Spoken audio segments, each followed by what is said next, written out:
Episode 8, The Witch Hunt. If you have watched all the parts up to this point, it's pretty apparent that I didn't agree with using Lazar's death as some opportunity to boycott anything during the competition weekend. This was one of the main factors that drug out conversations earlier in the week.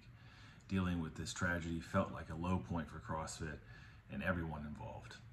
But that didn't stop people from making demands during the weekend, and so it's not surprising to see it continue the weeks following. So many issues were brought up in the conversation that we couldn't deal with in the moment or above the athlete's level of influence. Now, as we've had time for things to settle somewhat, even though there is an investigation taking place, and I won't speculate much on those issues until I know much more, it's clear that athletes need to have a voice in the sport's future. What that means needs to be clearly defined. First question I think people need to ask themselves is, what are we doing?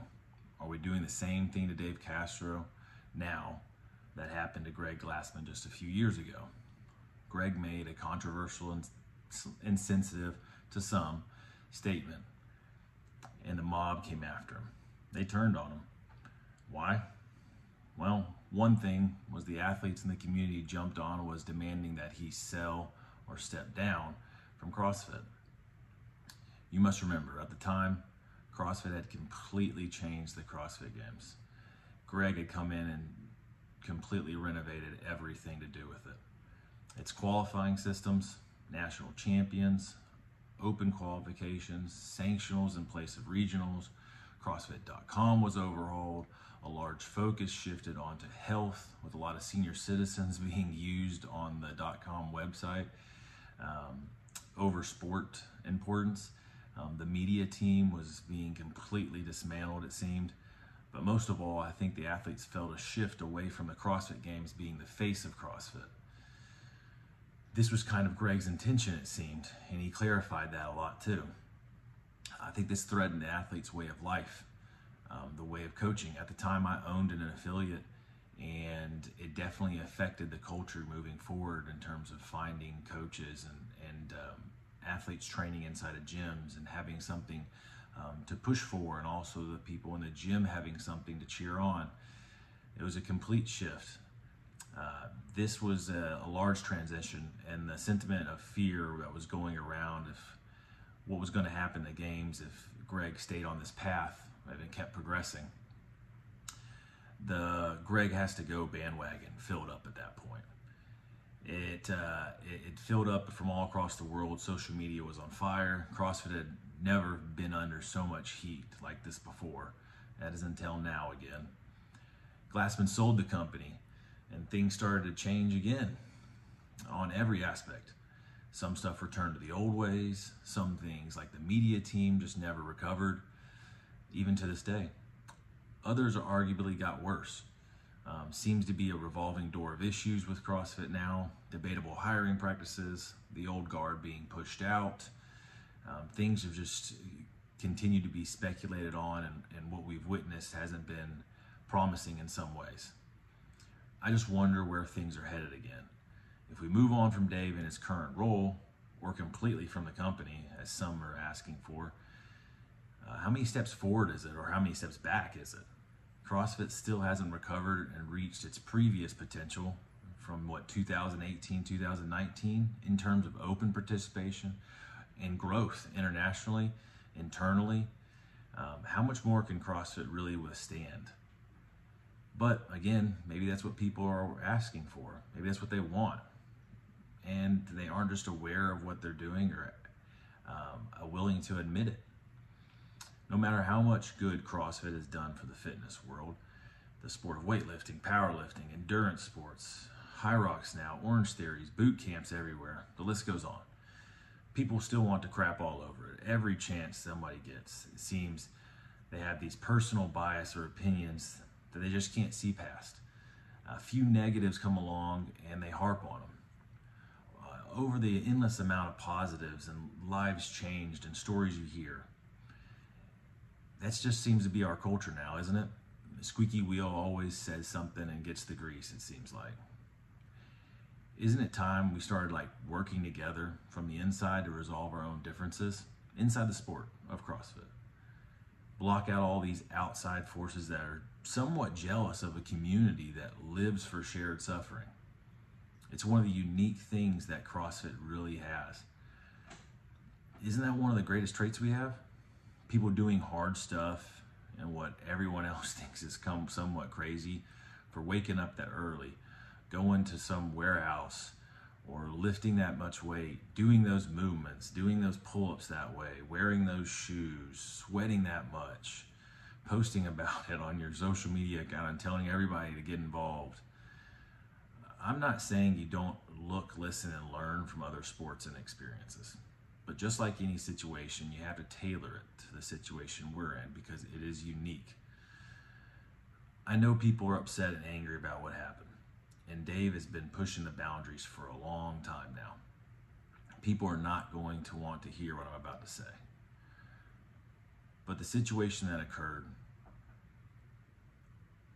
it was going to happen at some point. Maybe not in this exact way, but sooner or later, something terrible was going to happen in the sport of CrossFit. It's what I've always called an unfortunate eventuality. Hear me out. CrossFit Games athletes, especially at the very top elite level, they're absolute savages sometimes. They will push themselves to places most people wouldn't even dream of.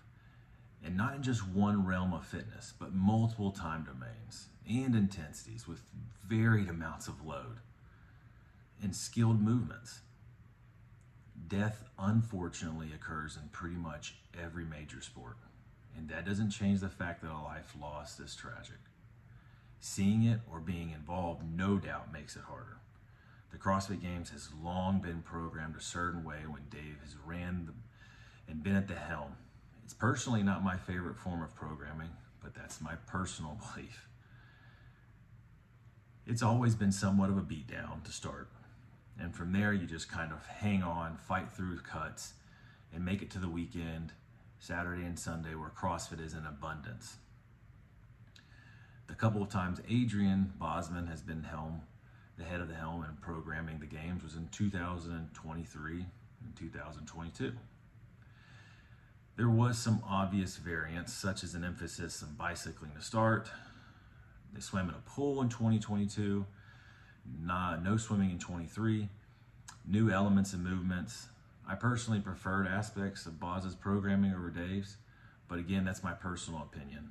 I think a lot of the athletes, if you ask them in 22, the first year that Boz programmed, there was a different feel to the games. Maybe it wasn't as much of a beatdown. People weren't as devastated by some of the workouts.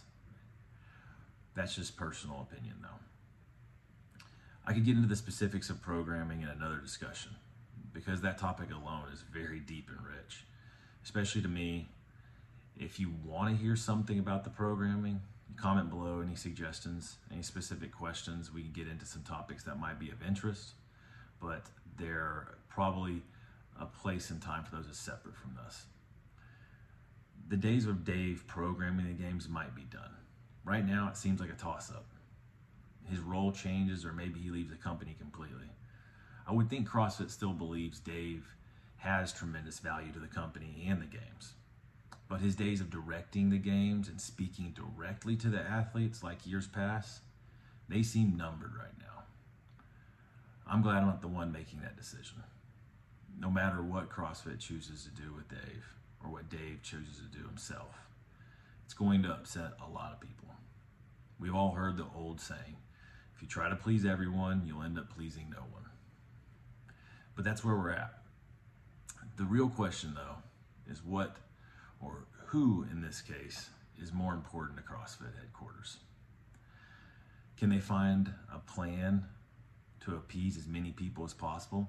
Since CrossFit is a business and it has to operate somehow, which route do they choose? Satisfy the PFAA and the demands of some? Put their foot down and define what the games looks like in a maybe older traditional manner in Dave's eyes? Or possibly meeting somewhere in the middle? Seems like a divide on this topic, and it's very volatile. A lot of people were critical early on, attacking Dave after the situation.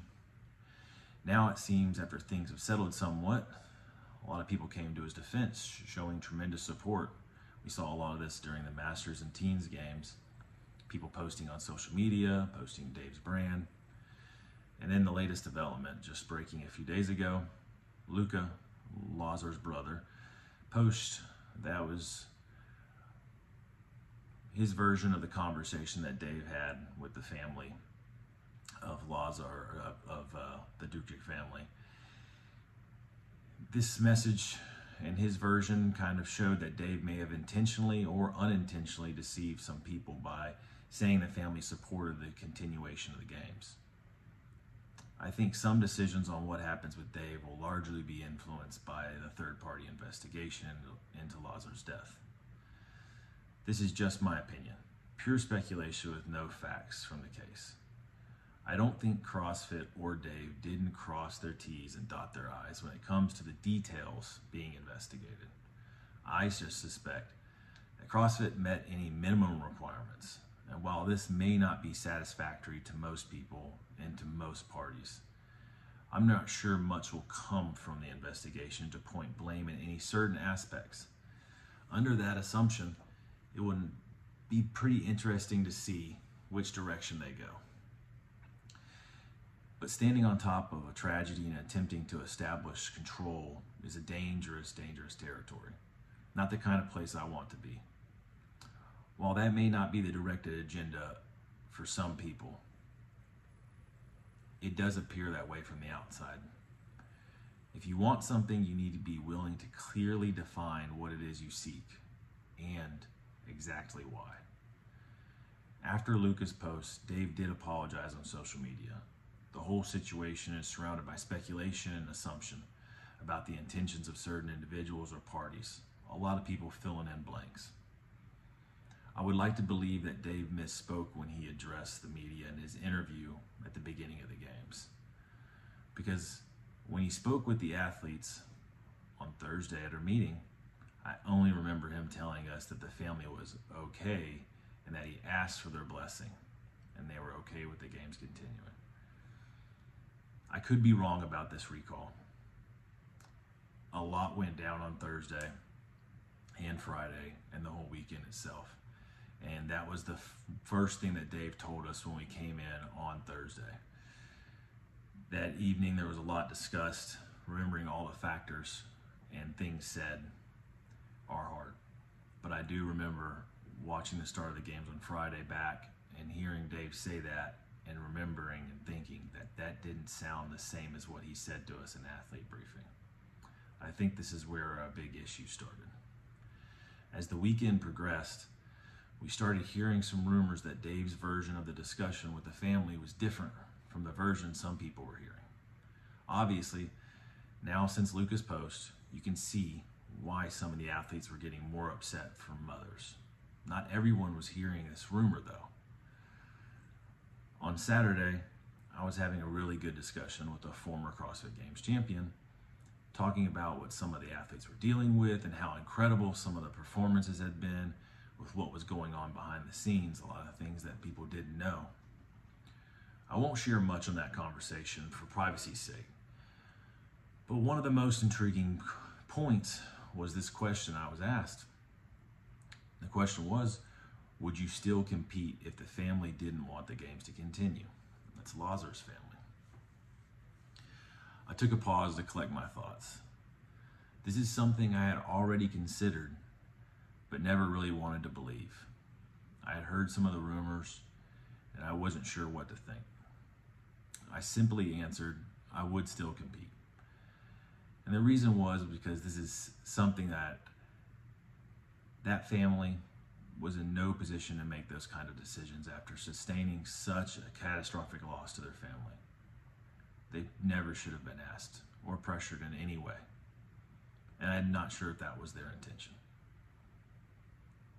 These kind of decisions are tough and not probably the appropriate way to ask them the day they had lost his brother and his girlfriend had lost a boyfriend. The moment I heard this question though, I thought about the discussions I had been hearing about amongst the athletes, and they might have some truth to them now. made me realize why some of the athletes felt deceived or lied to and were angered by this situation.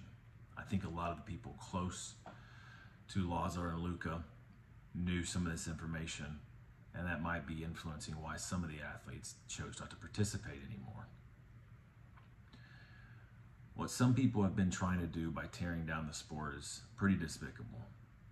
I'm specifically talking about people not in the CrossFit space directly, or the people on their way out. Talking about things you don't fully understand is hard enough, but it gets much worse when you have influence over a large following and you are simply spreading rumors and making uneducated speculations. If you weren't there, you don't know. I would urge anyone to listen to people they trust, that truly care and are passionate about the sport, the community, and what CrossFit stands for, over the loudmouths that are simply using a platform to solely gain more attention and spread negativity and doubt. The Bible speaks of forgiveness over 100 times, and there are many examples people can pull from. Here's just one I'll reference. Proverbs 19:11. Sensible people control their temper. They earn respect by overlooking wrongs. The 2024 CrossFit Games will be remembered in many ways. No matter how you frame it, some things went wrong. Things we never wanted to happen. It's what we do from here and how we move forward that will ultimately frame our perspectives when we look back at these games. I'm not saying you need to forget what happened, but start by forgiving. You can still hold people accountable and have justice served, but you don't have to compromise your soul and integrity to get that. In closing, I would like to hear from you guys that have all been watching these segments.